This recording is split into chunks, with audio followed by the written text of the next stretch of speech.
because owning your own business represents freedom. You are independent. You are free. And that's exactly the reason big government despises. The American modern right-wing movement also is very good at universalizing their outwardly awful policies. They never say, we are here to defend big businesses. They say small businesses are the backbone of the American economy. We're here to support small businesses. When in fact, their policy agenda is greatly beneficial for big businesses. That's why when Republicans talk about tax cuts, they always talk about tax cuts for the middle class. We're going to do tax cuts for the middle class. We are going to help out the middle class. Deregulation is going to help out the middle class, small businesses. That is a lie. What their open goal, and as Trump demonstrated in his 2017 tax cuts, is to cut taxes for the wealthiest in American society and the corporations, because of the corporate tax rate. There's a reason why in the Trump tax cuts that came in the last Trump regime, the tax cuts made for the top earners in this country and the corporate tax rate were actually permanent, whereas tax cuts for the middle class and everything under the top marginal tax rate was actually slated to sunset.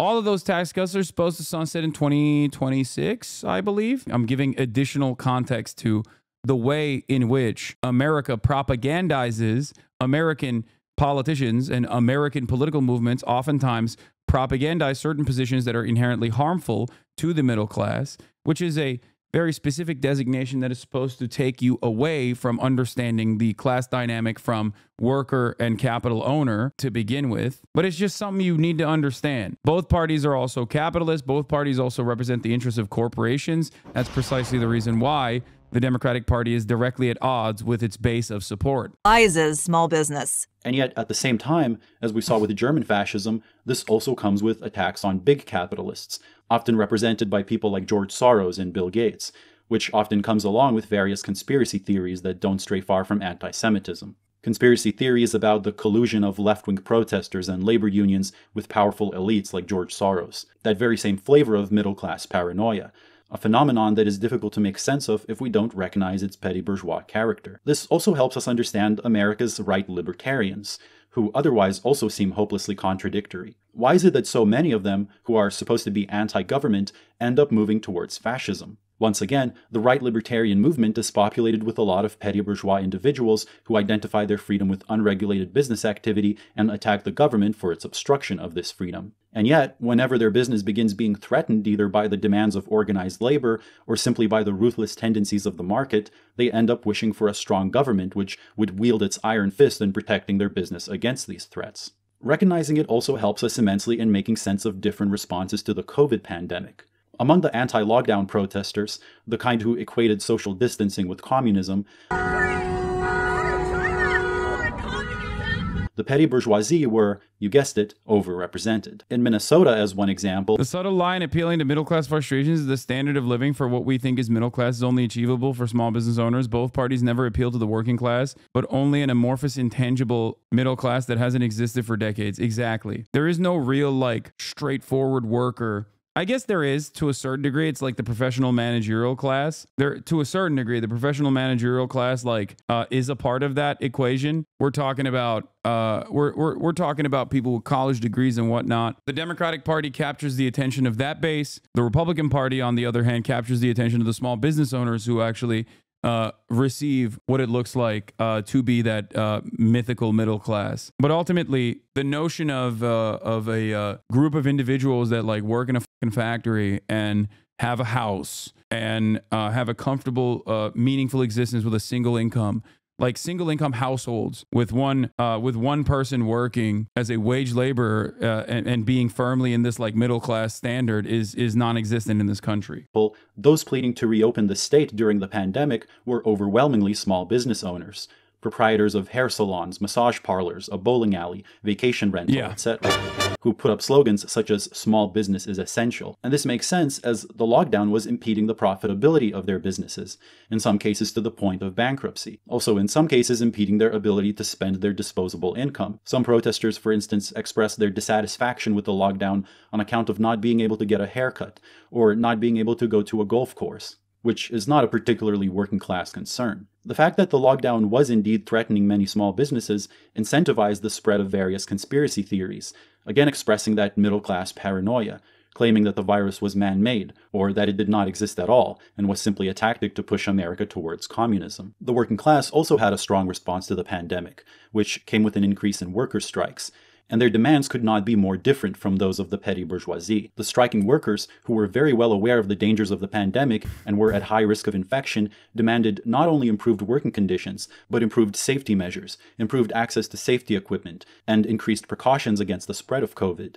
Nothing could show more clearly just how important it is to differentiate. And there are far more of these people, albeit their organizational capacity is infinitely more limited because they do not have the freedom that like a small business owner has. But there are far more of these people out there, working class people, wage laborers, than there are small business owners. Differentiate between the working class and the petty bourgeoisie if we want to understand the nature of different political movements and actions. This is not to say that some small business owners did not have legitimate concerns. The US government definitely did not act quickly and sufficiently enough to help those whose livelihoods were severely threatened by the lockdown. One legitimate concern was the fact that given America's privatized healthcare system, many small business owners depend on the profitability of their business in order to pay for health insurance for themselves and their family. The fight for universal healthcare is an example of an issue over which the workers and the lower middle class could potentially unite. Now, while we do see these very clear patterns in the relationship between class and politics, it is also true that today people vote according to their class a lot less than they did 100 years ago. Yeah. And many of today's political divisions are drawn along lines of race. Are YouTubers small business owners? Yes, absolutely. Yes, technically myself included. It's an owned and operated business, so I still get paid for my labor and not for making others work for me. I don't own like a channel overall where like other people are working under me. Like there is no way that I can continue making money if I just stopped streaming. But yes, technically, YouTubers, especially many other YouTubers that have like,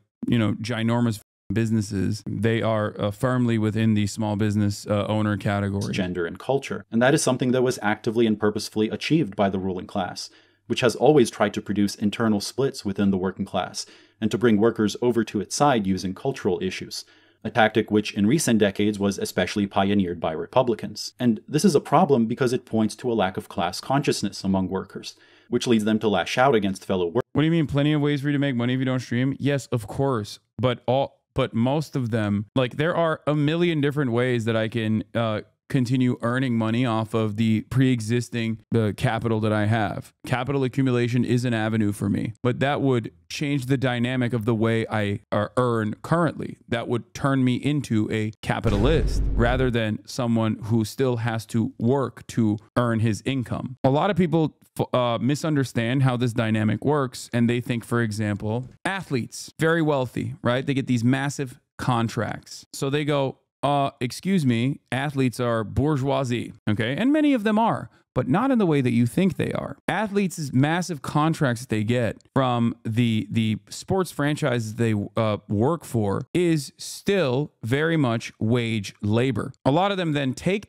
those contracts and turn around and start their own businesses in which they become capital owners, business owners, and therefore capitalists. LeBron James's endorsements and also his wages that he gets from the Los Angeles Lakers puts him in a wage laborer category, whereas LeBron James's many investments into other businesses puts him in a capitalist category. That is how this works. Workers, rather than those who actually exploit them. This is not to say that the Democrat Party is free from blame either, as it has been consistently disappointing the poor and working class for decades, and has been thereby leaving people feeling like there is no worthwhile alternative. The decline of class consciousness has been further intensified by what I would call the petty bourgeoisification of the working class, the attempt to disarm class struggle by making workers identify more with the petty bourgeoisie than their own class. This is seen when working class people see themselves as temporarily unsuccessful business people rather than workers, entrepreneurs on the grind rather than sellers of labor power. And this is exploited by various companies. Consider, for instance, Uber, which has utilized the slogan, "Be your own boss." Although Uber drivers are gig workers who are materially generating profit for Uber, Uber tries to convince them that they are in fact self-employed bosses. Thus, while offering them terrible working conditions, they sell them the promise of being petty bourgeois. And all of these problems are further confounded by a lack of genuinely working-class organizations, ones that would build working-class autonomy. And history shows us that few things are as effective in combating fascism as organized labor. And now I'd like to thank my patrons, who fund my petty bourgeois existence. 404 error, just undo it.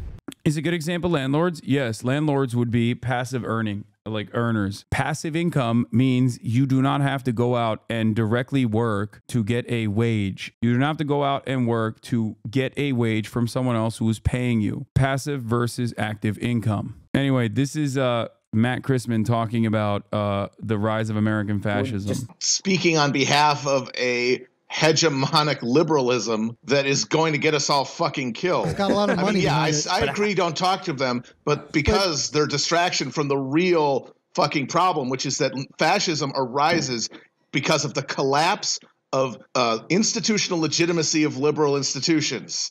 And that's how we got Trump. It's how we're going to get what's coming next after him that's going to be even worse. Because if you think there's not going to be more ecological and economic catastrophes in the future that liberalism is wholly unsuited to fucking deal with, and that failure is not going to lead to fascism filling that fucking hole, you got another thing coming.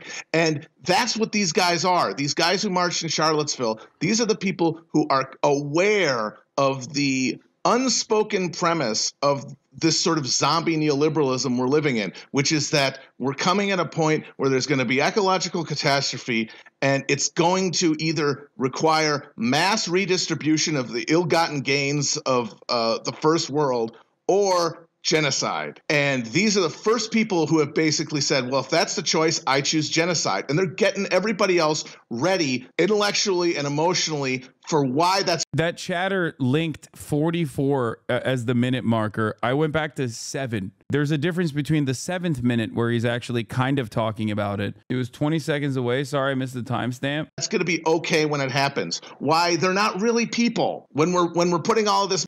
HasanAbi, dude, don't get me wrong, dude, but you are doing this to monetize this, dude. I mean, your shtick gets you bucks, dude. Please, dude. Yes, dude. That's why I'm doing this. Except I could be doing that with a much greater amount of money that I could be making, and also simultaneously getting a shit ton less scrutiny if I were to do this for a grift. If I was a grifter, I wouldn't be grifting to the left, okay? Because dumb fucks like you do not have this kind of attitude or opinion towards the right. You think that they're honest brokers of the truth. It is infinitely easier to grift to the right. Shut the fuck up. There is a reason why there aren't that many people like me who are both openly leftist and also very successful. The American institutions and the American public is unimaginably hostile to any sort of progressive politics. Wow, you must be so poor grifting for the left. No, you dumb fuck. If I have the capacity to explain a concept that is impossible for Americans to fucking understand under normal circumstances, don't you think it is infinitely easier for me to actually shill right-wing sentiment, right-wing thought? Why are there no prominent examples of people actually having thriving careers after they fucking move to the left? Why are there infinitely more examples of people always hitting the fucking right-wing pipeline? Why? This is simply a way for people to refuse to take in the message. And it's just a way for people to go, nah, I don't agree with anything this guy's saying. Not because I'm going to internalize what he's saying and maybe put forth a convincing counter argument, but instead I'm going to literally just force myself not to listen to anything he's saying and be uncharitable because I have perceived hypocrisy here, that this person and his existence is at odds with his worldview, when there is no such contradiction there. Money into more fucking walls and drones and bombs and guns to keep them away, and so that we can watch them die with clear consciences. It's going to be because we've been loaded with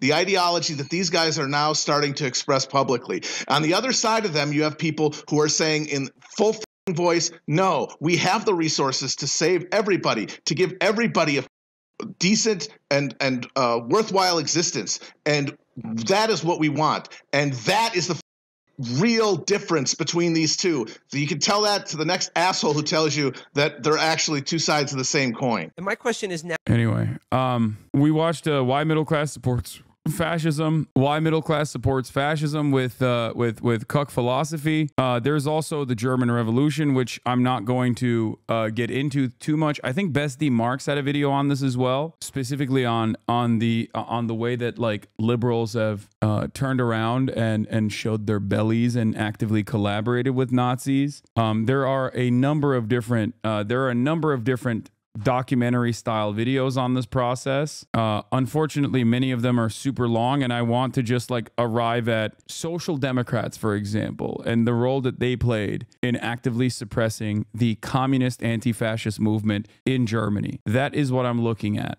Okay, that is what I'm looking for. Ebert and Gustav Noske. Gustav Noske was a party functionary that had become a prominent deputy, an enemy of proletarian internationalism. He had declared at the Reichstag during World War II that socialists were not, quote, vagabonds without a fatherland. He had tried to convince the bourgeois parties to give the German workers good reasons to become soldiers and thus give their lives in the imperialist slaughter. Noske declared himself a supporter of Oswald Spengler's proto-fascist Prussian socialism. Hitler wrote about Noske in 1933, saying he is, quote, an oak among these social democratic plants. When the news of the Kiel uprising reached the imperial government, Prince Max sent a reliable social democrat to calm the revolutionary fervor, and that man was Gustav Noske. Aside from a few politically conscious workers, the majority of the revolting masses were still confused about the various currents and what differentiates them. Another consequence of not constituting the Communist Party at an earlier point. Yes, the majority Social Democrats had supported the war, but now they were seemingly on their side. Maybe they had acknowledged their mistakes. Many striking workers were not socialists, and they did not yet differentiate between the parties calling themselves socialist. Many of them did not believe, or rather did not want to believe, that the SPD leadership was determined to defend the old system. Hence, the councils were not exclusively made up of revolutionary socialists. For instance, German sociologist Max Weber was part of the Workers' Council of Heidelberg, and he was pleasantly surprised that most members there were moderate liberals. Nonetheless, people were radicalizing quickly, and that process had to be reversed. Noske, a cunning and talented politician, eventually managed to sway the people to his side. He was so successful in doing so that the crowds proclaimed him governor of Kiel. Noske promised to meet the most urgent demands of the workers and soldiers of Kiel, such as pardons of mutineers in return for a more calm atmosphere. The next day, Noske called Berlin, saying he, quote, had only one hope, a voluntary return to order under social democratic leadership. Then the rebellion would collapse. Noske slowly but surely restored authority of the former officers and the police, and Prince Max was full of admiration for what Noske had accomplished at Kiel. Quote, the man has done superhuman things. Prince Max later wrote in his memoirs, quote, the fate of Germany depended on Ebert repeating his party comrades' achievement on a large scale, that is, rolling back the movement throughout the country. Appeasement through minor concessions and false promises. This trick was to be successful in undermining countless working-class movements in the coming decades all over the world. At the time, very few anticipated the tragedy that was about to ensue. It is reasonable to assume that not even the ruling classes themselves were confident they could turn things around. In the 7 days after November the 3rd, revolution was a certainty for much of the working class. The German monarchy had collapsed, and there was no parliament with any claim to power. The only organs with any authority were the workers' and soldiers' councils, and the new government in power called itself socialist, so it is no surprise that many regarded the revolution as completed. Unfortunately, it wasn't. For a revolution to be completed, toppling the old order is not enough. Establishing a new one is the other, in many ways, even harder part. But the masses who had managed to take over city after city had no cohesive plan for what to do with that power. The revolution had been largely spontaneous. It had no centralized leadership, but the counter-revolution did. Now, the trick of Noske in Kiel had to be repeated in many other places, and most crucially in Berlin, where the revolutionary movement had arrived on November 9th. Time was running out. As the new chancellor of a non-existing government, Friedrich Ebert planned to, quote, steer the revolution into orderly channels and defend the rule of law from anarchy. But these maneuvers were not enough to defeat the Marxists, because the workers' and soldiers' councils were still the main authority throughout the German Reich. They had to be won over, and so it was crucial for the MSPD to build a coalition with the USPD to form an executive based on the councils. The independents themselves had not full control over the councils, and so it was in the interest of the USPD right wing to form unity with the MSPD. Hugo Haase was especially interested in social democratic unity because power was shifting quickly to the left wing of the independents, led by Georg Ledebour and the Spartakists. The two parties wanted... This is an era where liberals, social democrats alike basically took advantage of the destabilized Germany in an effort to secure as much power as possible and undermine the communist movement that was the most significant anti-fascist movement in Germany in the lead up to the Nazi rise of power. This is why I'm saying that what happened throughout history is happening once again, where they don't even have, in America, we don't even have social democrats really. We just have mostly liberals who are a more moderate version of the fascist movement in the United States of America, and history is repeating itself once again. Instead of actively undermining and trying to combat the growing fascist movement, liberals, and the reason why we arrived at this conclusion is because we were talking about what do you call it? We're talking about Mika and Joe Scarborough and Mika Brzezinski and many of these other institutions. What they have paid attention to and what they've been attacking and undermining since Donald Trump won the election matters. This is why I told you immediately after this election that no, that was part one. I don't think I reacted to part two completely. But my point is this: they very quickly were like, it's actually woke and trans people and our inability to like address the right-wing demands that the American public has that the Democratic Party lost, when the Democratic Party had not done those things at all. As a matter of fact, the Democratic Party had moderated itself so hard that they had become a marginally less bad version of the Republican Party, and they still failed. And instead of licking their wounds and analyzing and doing a proper autopsy on what the real issues were, they immediately started shitting on progressives. They immediately started shitting on trans people. They immediately started shitting on leftists. This is why I actively talked about Bill Maher's sentiment yesterday. What Bill Maher was talking about was so ridiculous. Because what Bill Maher was saying is no different than what Republicans have been saying. What you were hearing from MSNBC and CNN alike was no different than Fox News or even the likes of Ben Shapiro. The idea that like wokes and pronouns and Latinx is what caused the Democrats to lose this election. It was deeply unserious and completely ridiculous. As the issues that moved them to send Donald Trump back to the White House with their vote.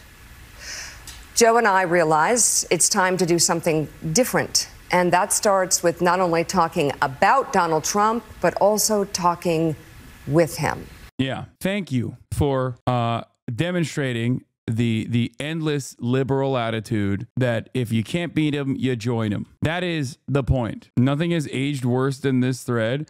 Hate to be that guy, but resistance liberalism is probably the most successful anti-fascist campaign in America since the 1940s. Yes, it doesn't follow the normal mold of also being a left-wing movement, but it is fundamentally an anti-fascist movement, this guy said on October 25th, 2024. It combines people from across the political spectrum, unifying them on a single goal, defeating fascism. Like, I genuinely don't know what else you can call a coalition that spans from AOC to Dick Cheney than an anti-fascist coalition. This is a fast-track way to be wrong. If you are just like ideologically rudderless, if you simply are repeating whatever the party is saying without ever having an opinion of your own, you will be lost in the fucking sauce. You will say things like Dick Cheney is an anti-fascist.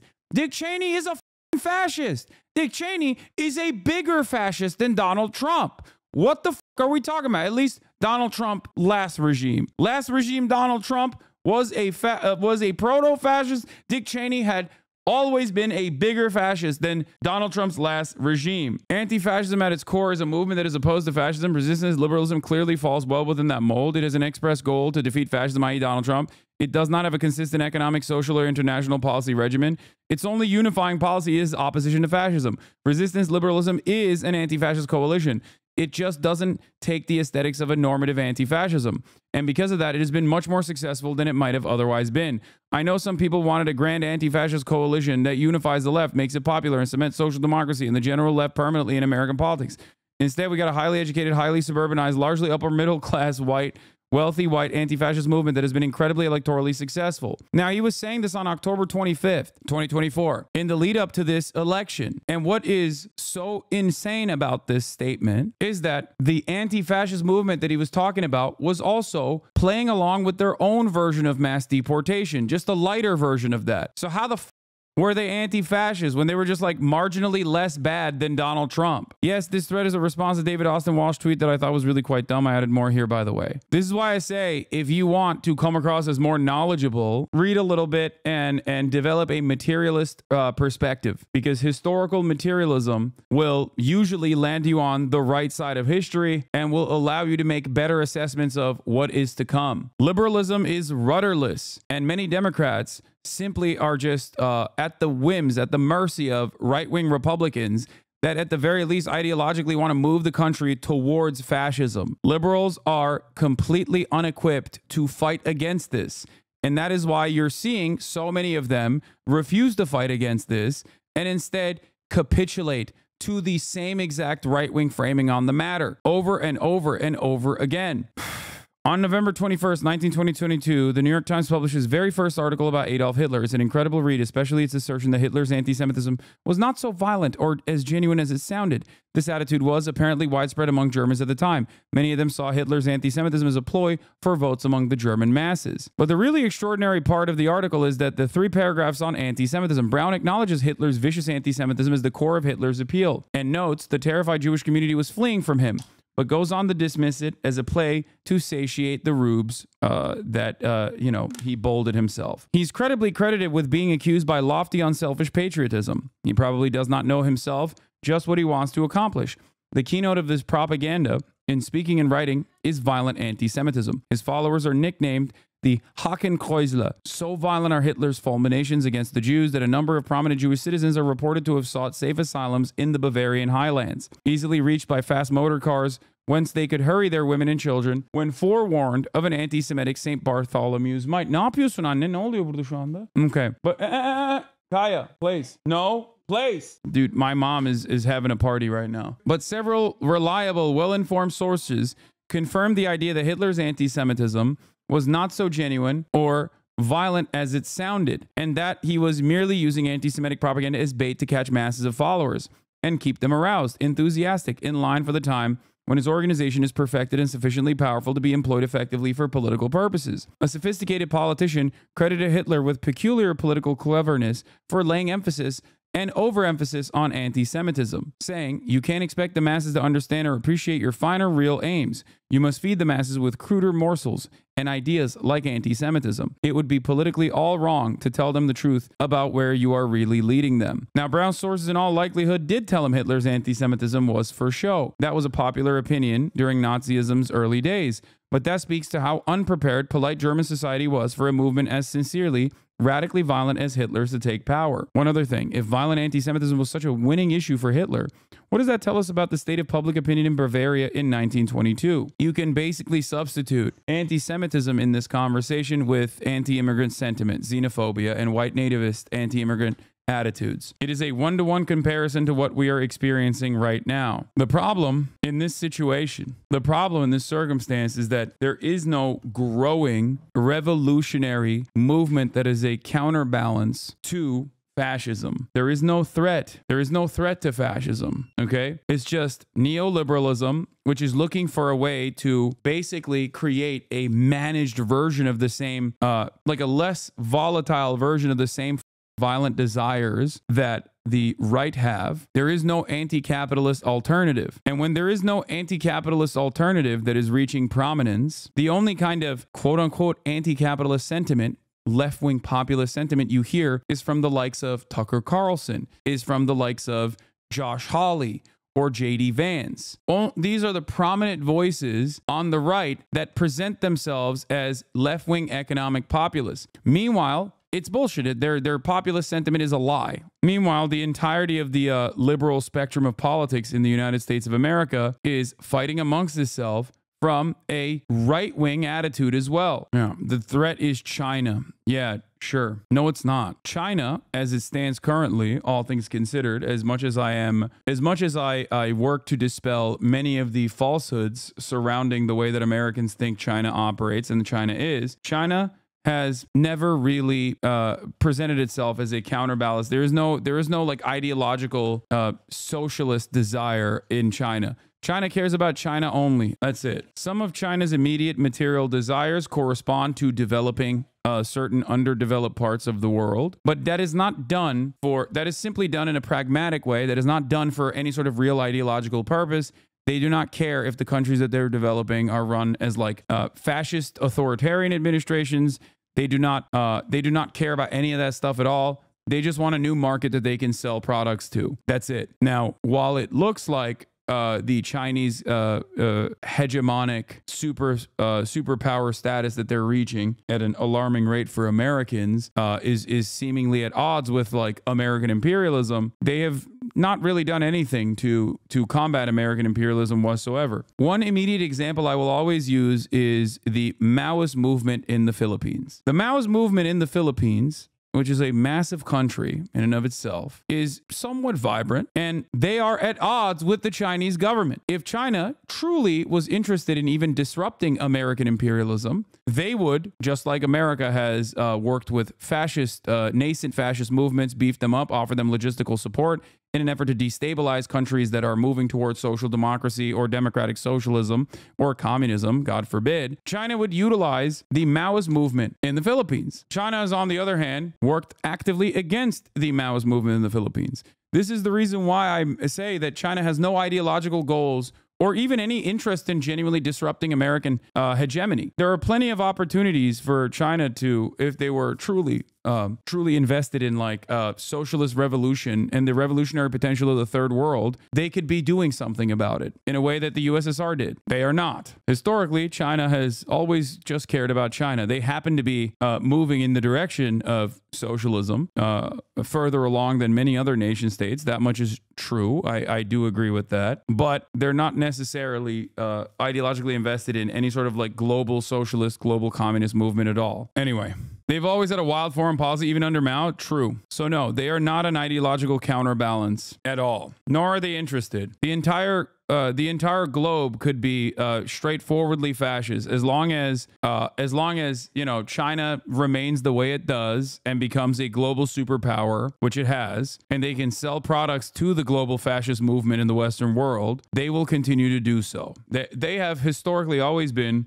maybe not historically, but when in moments that matter, like the example that I use in the Philippines, China has not even used things to its advantage. They're too afraid of directly going into battle. I think they probably look at the USSR and its international movements, its interventionist policies as a failure to implement socialism in one state. That's it. Why are you insinuating that their foreign policy is bad? Their policy respecting other nations' domestic politics is far better than the U.S.? No, this is a separate conversation. They didn't even support the Maoist revolution in Nepal that helped end the monarchy. Bro, you're right side to the country. Yeah, my point is, my point is that they have a non-interventionist policy when it comes to international affairs. And to a certain degree, that has allowed China to develop itself. And it's so funny that motherfuckers in the chat, look at this, look. Now it's Hitler. They will invade Taiwan. This is part of the reason why they're not interventionist. Now, regardless of whether they're intervening or not, it has not stopped Americans from deluding themselves into believing that it hasn't stopped Americans from saying we have to encroach on any sort of Chinese sovereignty as we can to effectively stop yet another person that they are going to compare to Adolf Hitler.